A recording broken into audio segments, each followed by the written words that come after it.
Hello and welcome to Theme Park Information. In today's show we are going to have a review for Parque Warner Madrid, located strangely enough by Madrid in Spain. Now this is a park I went to very recently, and there are some things I really want to praise and there's some things I just have to kind of mention, I suppose.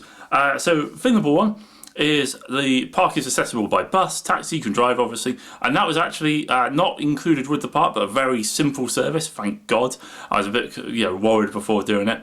It drops you right outside, and one of the first things I do want to discuss is the thing of getting tickets. Now, I actually bought one of the platinum passes, partly because it included stuff for next year, and also obviously it would cover me for both of the Madrid parks as well. So I had my ticket and all that. Sadly, it is all in Spanish. I mean, again, a huge surprise. It's a Spanish theme park. It kind of figures, but effectively it was a bit of a palaver getting it sorted. I do think that the staff obviously did try really hard. It wasn't a case of them being disinterested or not caring. It was just one of those things where just took a bit of time. Again, this isn't necessarily a criticism.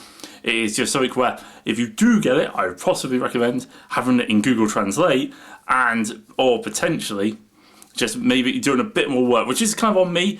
I say, in fairness, managed to work it out in the end, and in fairness, they were really good about it, the staff. And I think what is really strange about it is what could be seen as something which was really critical of the park actually is really kind of like a positive for it, and that is that they would try and get things to work for you, which happens with their roller coasters as well and other things. You notice like a kind of desire to get things fixed and ready and open and to get the problems sorted, and I think that's a really good mentality for the park to have.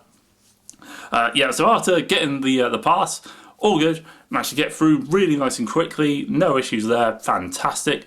The park itself, the entrance and quite a few of the areas of the park are actually really clean, tidy, well presented, look brilliant. There are a couple of areas, mainly around by the Superman sort of coaster and stuff like that, where I think they just need a little bit of TLC. Nothing too major, just a little bit of repaint here, a little bit of touching up of theming over there, and I think it would really help the park tremendously to just make it feel a bit fresher, a bit more cared for. Most of the park was brilliant, in fairness. There was just a couple of areas which really stood out as being a little bit off. But I'd say this park also has quite a few shows. They're really good as well. I went to see the police academy one, which was good fun. Sadly, I think I managed to miss every cool bit of it on camera, which is always typically the way. That was also good. That's something I'd well recommend doing at this park. I will have its own separate review for Batman Escape from Gotham City, or whatever it's called, or Batman as it should be known. That's going to have its own separate review. There is one thing I do want to mention again about the roller coaster of the park, and that is that they didn't open when the park did. The park opened at 12 o'clock, opened 12 to 10. No roller coasters were open till 2. Now that sounds again absolutely shocking, but I will also just put a bit of icing on there that effectively Madrid had experienced a really heavy storm all day the day previously. It looked like there's been loads of flooding in Madrid itself and stuff like that, and there was a potential that did kind of lead to an impact at the park the next day potentially. As I say, and I do think this again proves the thing that they managed to get everything open again, and that included having things later on in the day, the Superman roller coaster actually broke down and stopped at the top.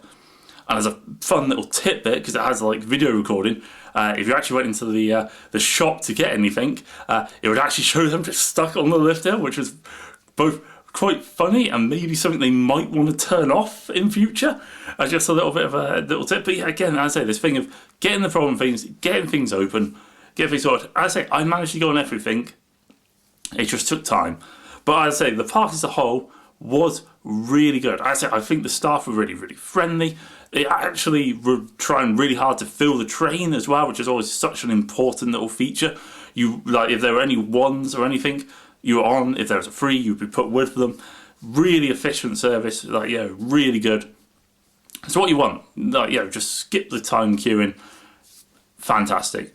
Didn't really have any food there, let's say. I kind of went to Starbucks, which is in the park. I say there was also quite a few closed shops as well, especially at the start of the day, but they did open up later as well.